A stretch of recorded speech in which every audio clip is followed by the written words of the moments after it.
Bismillahirrahmanirrahim. Qala al-Imam Abdullah bin Alawi al-Haddad fi kitabihi Risalatil Muawanah rahimahullahu ta'ala wa nafa'ana bihi wa bi ulumihi fid dharaini amin. Wa laisa minar ridha syai'un ma yajiduhu ba'dul aghbiyai minat tuma'ninati inda tarkil ma'murati awirtikabi ba'dil makhdurati fa inna fi'lal ma'asi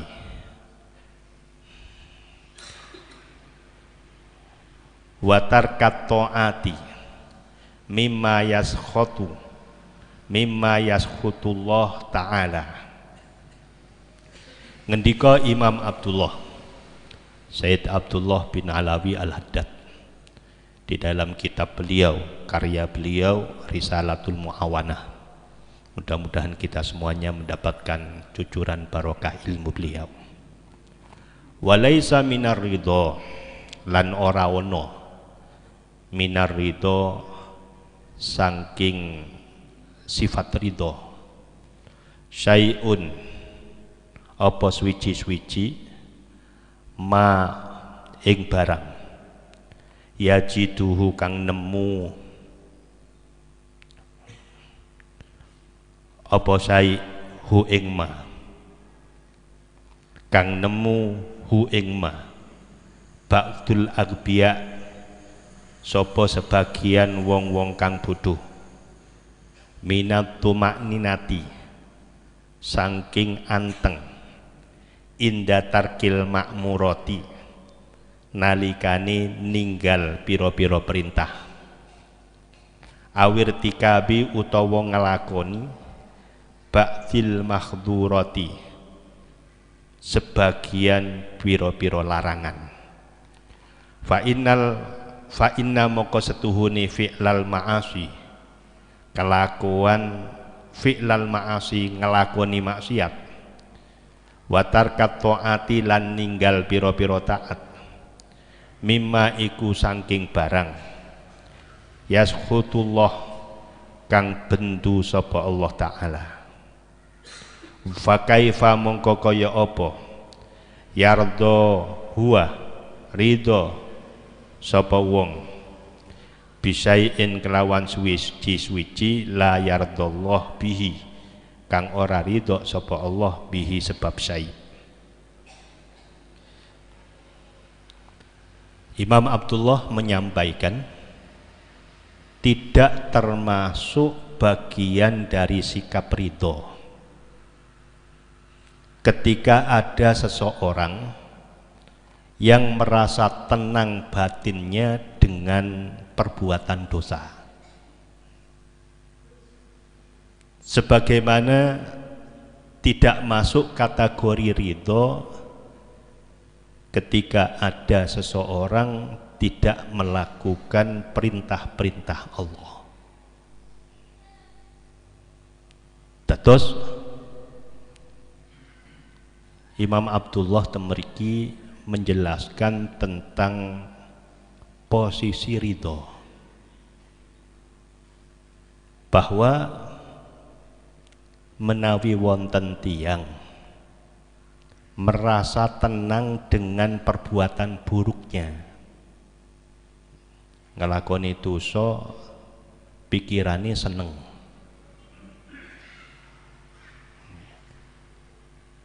piyambakipun boten ngelampahi perintah, tenang-tenang mawon, tidak punya perasaan bersalah, biasa, pikirane nggih biasa. Tiang sing model kados ngeten niki tidak bisa dikatakan ketenangan batinnya itu bagian daripada ridho Allah Subhanahu wa taala. Ojo sampai tiang ngoten niku membuat satu alasan. Lah aku gak ngelakoni sholat tenang, berarti aku diridhoi mek Gusti Allah. Lho ngoten niku mboten pareng. Dan itu tidak mungkin terjadi.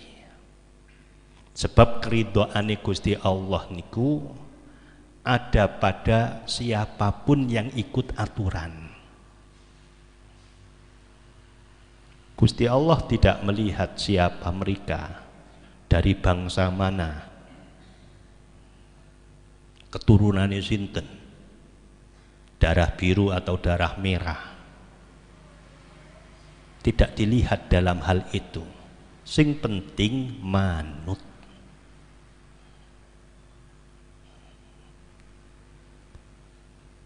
Boten ditingali artoni, tidak dilihat dari sisi nasabnya, tidak dilihat dari sisi jabatannya, duwe penggawean utawa ora. Gusti Allah tidak melihat itu. Karena keridhaan Allah hanya diberikan kepada orang-orang ingkang manut dumateng Gusti Allah. Lah manut niku modele sing kados pundi? Manut niku menjalankan perintah. Perintah Gusti Allah dilampahi. Langkung-langkung yang wajib, sholati dipik-pik, lebih-lebih yang wajib. Posone nggih ngoten, zakatnya, hajinya, kewajiban-kewajiban yang lain yang memang ditekankan oleh Allah harus dilakukan, niku dilakoni kelawan saestu. Demikian pula piyambakipun berusaha kangge menahan nafsu untuk tidak melakukan perbuatan-perbuatan dosa. Dilakoni saestu. Lah tiyang sing kados ngeten niki adalah orang-orang yang tentunya mendapatkan keridhaan dari Allah Subhanahu wa taala.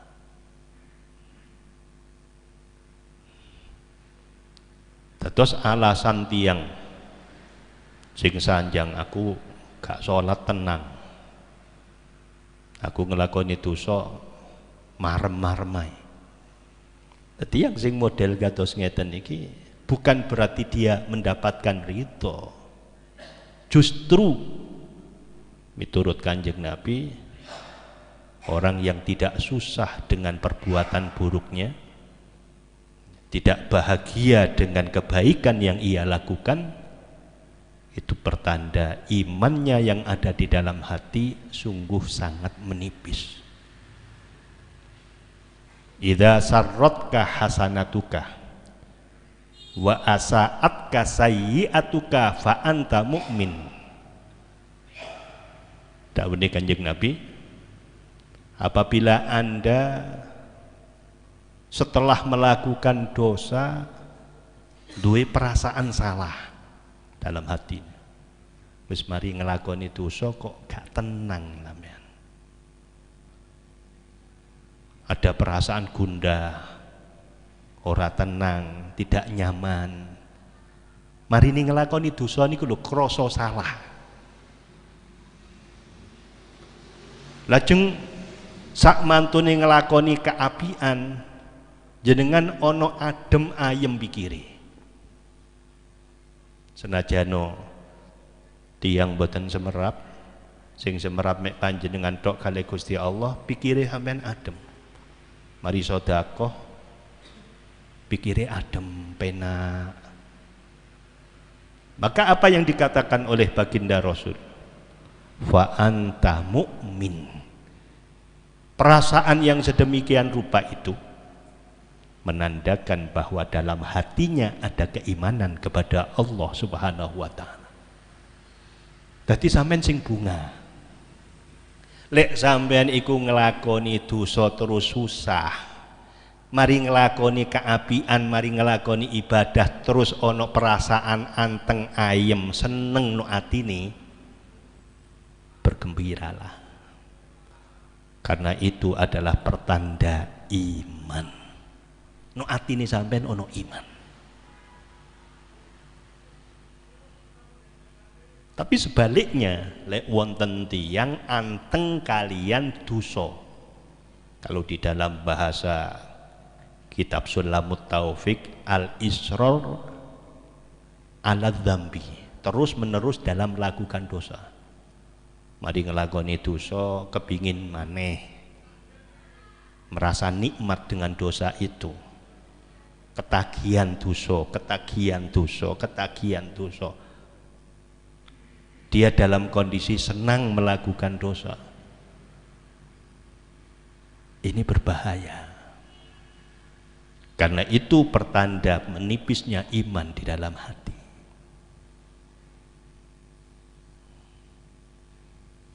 Dosa niku para hadirin, dosa itu adalah tanda kemurkaan Allah.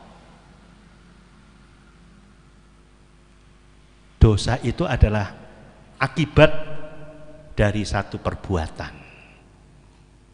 Terus mboten langsung otomatis tiyang niku kantuk dosa. Sebagaimana orang itu tidak langsung moro-moro kantuk ganjaran mboten. Dosa kalian ganjaran itu terjadi ketika kita sudah melakukan suatu perbuatan. Lek kelakuan sing dilakoni apik, maka akan mendatangkan ganjaran. Terus ganjaran itu adalah tanda keridoan.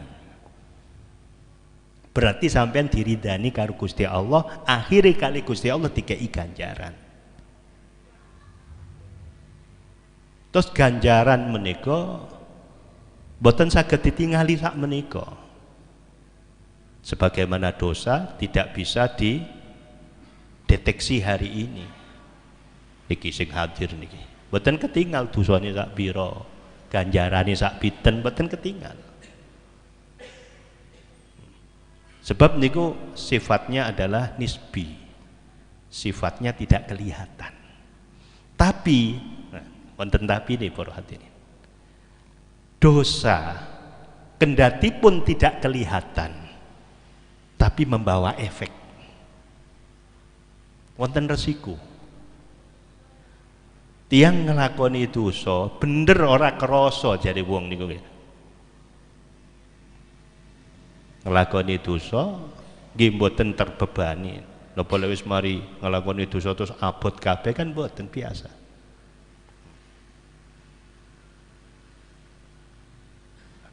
Sebagaimana ganjaran niku nggih nggak ada efek. Lek dosa niku efek negatif, wonten efeknya, efek sampingnya. Lek ganjaran niku nggih wonten efek positifnya.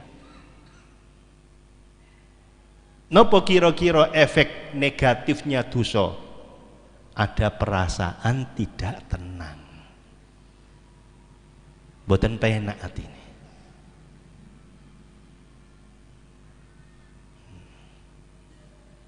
Lah ganjaran sak wangsule niku wau.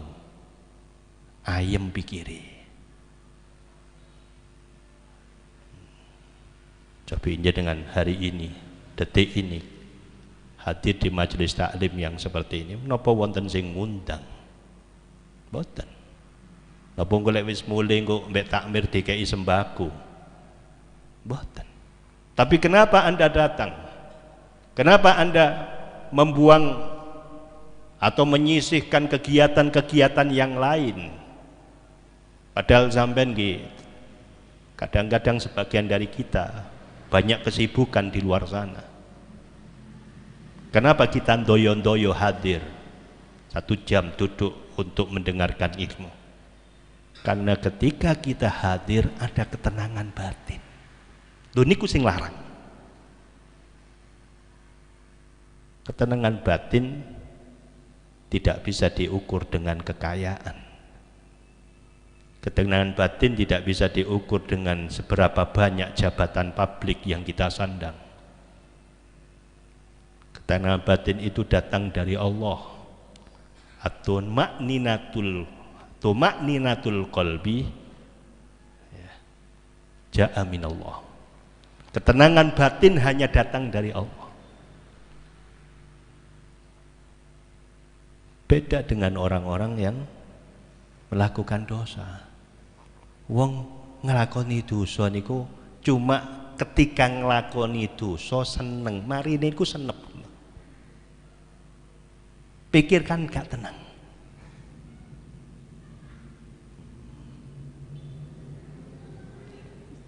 Lah efek negatif atau efek positif dari dosa dan pahala itu tidak mempengaruhi yang ada di akhirat. Sampeyan saiki barokah ngaji, barokah salat dikei lancar rezeki. Iku bukan berarti ganjarannya sampean sing lancar rezeki mboten. Itu bonus. Itu tanda keridhaan Allah. Lah mangke panjenengan bakal ditemokaken kali ganjarane. Benjang bukan hari ini.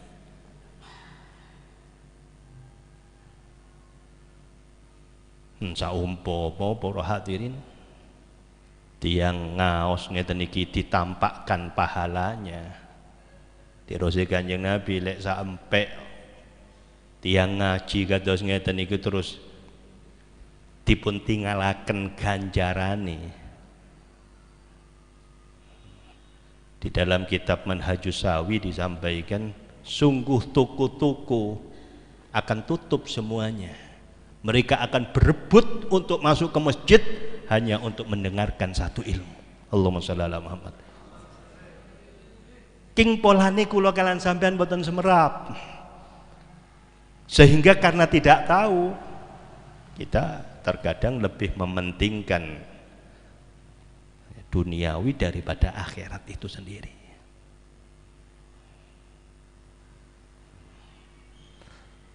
Terus kembali kepada permasalahan kita, bukan dikatakan ridhonya Allah ketika ada orang tenang dalam kemaksiatannya, sebagaimana tidak dikatakan ridhonya Allah ketika ada orang tenang karena tidak melakukan perbuatan-perbuatan yang dianjurkan oleh Allah Subhanahu wa taala. Niku justru menandakan jauhnya dia dari rahmat Allah.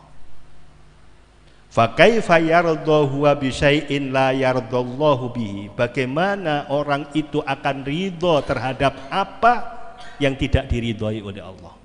Lah Gusti Allah ae bendu kok wong iku tenang-tenang. Qala Allah Ta'ala, Gusti Allah dawuh, in takfuru fa innallaha ghaniyun ankum. In takfuru lamun kafir sapa sira kabeh, membangkang. Nek wonten tiyang membangkang. Dikongkon salat ora gelem salat. Dikongkon ibadah ora gelem ibadah. Dikongkon manut ora gelem manut. Apa kata Allah? Fa innallaha ghaniyun ankum. Sesungguhnya Allah ora butuh ankum dari kalian semua. Sampai dikongkon salat manfaatiku uduk kanggo Gusti Allah, tapi kanggo sampean dewi. Sampai dikongkon manut kali Gusti Allah, kemanfaatannya bukan kembali kepada Allah. Kalau sampean manut Gusti Allah tambah sugih, Gusti Allah tambah perkasa, boten. Fa innallaha ghaniyun ankum. Allah tidak butuh terhadap kebaikan jenengan.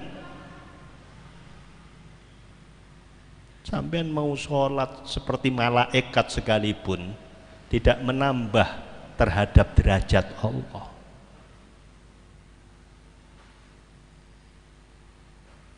Ada dari manusia perbuatannya buruk sekali, lebih daripada iblis, tidak mengurangi kekayaan Allah. In ahsantum ahsantum li anfusikum Kata Al-Quran, lek sampean api, kalau Anda memperbaiki pola hidup Anda, kalau Anda memperbaiki pola ibadah Anda, hakikatnya Anda memperbaiki kondisi panjenengan piyambak. Lek sampean manut dumateng Gusti Allah, maka kebaikannya akan kembali pada panjenengan. Fa innallaha bikulli khairin ilahi asra, kata Kanjeng Nabi Muhammad sallallahu alaihi wasallam. Allah akan membalas kebaikan Anda. Nggih, niki keranten Rahman Rahimnya Allah. Sak temene Gusti Allah ora butuh nang sampean.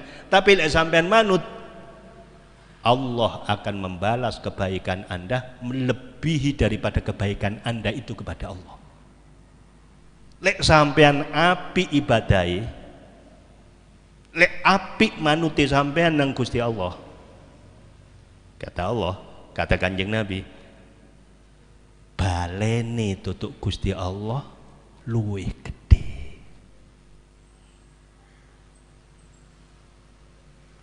Keapiane sampean akan diganjar setimpal melebihi kebagusan yang Anda lakukan. Saumpama diukur sampean cuma 40%, kelakuan sampean sing apik niku 20%, Gusti Allah bisa memberikan ganjaran, memberikan lipatan-lipatan balasan lebih dari 400%. Fa innallaha bikulli khairin ilaihi asra. Allah akan membalas lebih baik dari apa yang panjenengan lakukan. Tadi Gusti Allah Subhanahu wa taala niku boten butuh terhadap ibadah kita. Allah tidak butuh terhadap kepatuhan kita. Cuma lek sampean patuh, lek sampean iku nglakoni apik, lek sampean iku manut, balesane luwih gedhe, ngoten lho.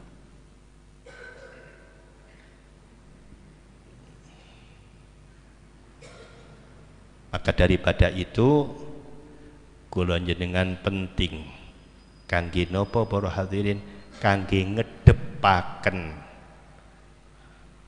kita piyambak-piyambak secara totalitas terhadap Allah Subhanahu wa taala. Wala yarda li ibadihil kufr, lan ora ridho sapa Allah li ibadihi marang kaula-kaulane Allah al kufra ing kekafiran, ing pembangkangan. Lek ana tiyang bangkang, lek ana tiyang niku boten manut dumateng Gusti Allah, Allah boten ridho.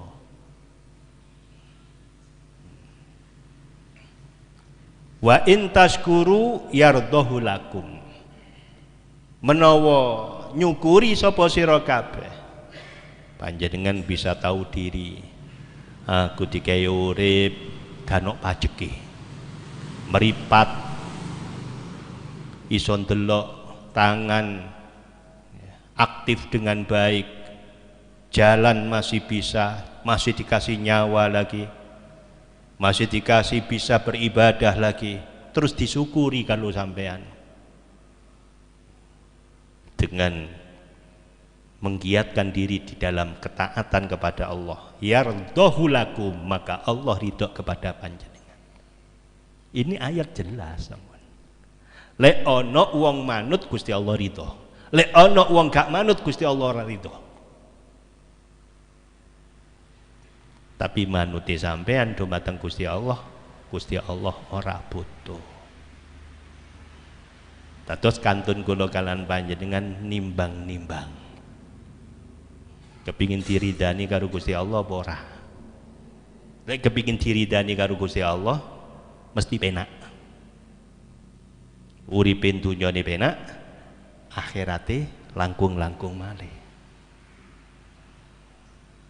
Lek nok dunya ora lali nang Gusti Allah, maka di akhirat tidak akan pernah dilupakan oleh Allah Subhanahu wa taala. Sawangsule lek wong iku wis lali nok dunya nang Gusti Allah, Allah bakal melupakan mereka ketika sudah berada di akhirat. terus dibales lali.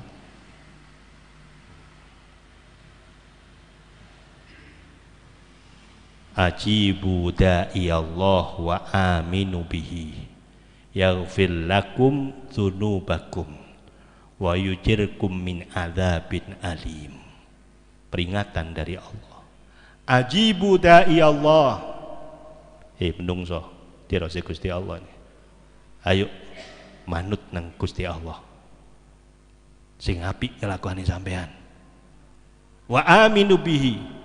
Berimanlah kepada Allah, manuti sampean karena Allah, bukan karena apapun. Ojo karena menungso, ojo karena makhluk liya, jangan sampai karena macam-macam, karena Gusti Allah. Yaghfir lakum dzunubakum. Kata Allah, sampean bakal disepuro dosane. Dosa-dosa anda akan diampuni oleh Allah. Uang lek wis disepuro dosane enteng ibadahe para hadirin. Kenapa kita kadang-kadang berat melakukan ibadah? Dikongkon ngelakoni apik angele ora karu-karuan. Sebab kegeden dosa ora sempat njaluk sepuro. Itulah pentingnya kula jenengan membaca istighfar setiap hari. Itulah pentingnya kula kalan panjenengan melaksanakan sholat sunnah taubat setiap hari. Tiga panjenengan qiyamul lail, bangun malam. Sampai ndek dalu niku sholat tahajud napa mawon sing dilampahi. Panjenengan kedah ngelambai sholat taubat. Sholat taubat niku sholat 2 rakaat. Nggih. Lek ayate nggih kuliah ayyuhal kafirun kalian kulhu. Damang-damangan mawon niku. Ya. Mantun niku panjenengan maos istighfar. Astaghfirullah innahu kana ghafara. Ping pinten bagusnya 313. Niat tobat nang Gusti Allah, niat njaluk sepuro. Mantun niku lek panjenengan apal diakhiri kalian sayyidul istighfar. Allahumma anta rabbi la ilaha illa anta khalaqtani wa ana abduk wa ana ala ahdika wa wa'dika mastata'tu dan seterusnya. Engko lek wis mari nggih. Sampeyan mari nglakoni ngono, pikirane ayem, Pak. Enteng. Sebab napa? Wis disepuro dosa. Lek wis disepuro dosa akan ada tandanya. Napa tandane? Gampang nglakoni kebagusan. Wong sing ngabot nglakoni kebagusan, orang yang tidak mampu melakukan kebaikan karena kabotan dosa. Maka daripada itu kula jenengan apalagi di akhir zaman yang seperti saat menika para hadirin banyaknya fitnah. Niki setiap hari kula jenengan itu nglakoni dosa ora krasa. Iku sing rodok berbahaya, dosa sing gak patek krasa niku sebab napa? Lali sing kate njaluk sepuro. Lek kula kalan panjenengan sampun bisa melakukan sholat taubat, balak-balik njaluk sepuro dumateng Gusti Allah, maka tentunya kula jenengan insyaallah akan mudah dan lebih baik lagi kondisi ketaatan kita kepada Allah Subhanahu wa taala. Kuncinya ada di tobat. Kuncinya adalah njaluk sepuro nang Gusti Allah. Ketika panjenengan maos astagfirullah innahu kana ghafara, astagfirullah innahu kana, sampeyan eling-eling gang siji dosa-dosa sampeyan mulai balik sampai saiki dieling-eling. JSD opo ae dosa sing tak lakoni, SMP apa wae dosa sing tak lakoni, SMA apa wae dosa sing tak lakoni, kuliah apa wae dosa sing tak lakoni, sampean eling-eling satu persatu. Maka yang demikian ini Masya Allah ganjarane gede. Tirosipun Kanjeng Nabi, tafakkuru sa'atin khairun min alfi ibadatin, min alfi sholat, min alfi rokaatin. Panjenengan mikir-mikir dosoi dewe-dewe, siji dipreteli, siji.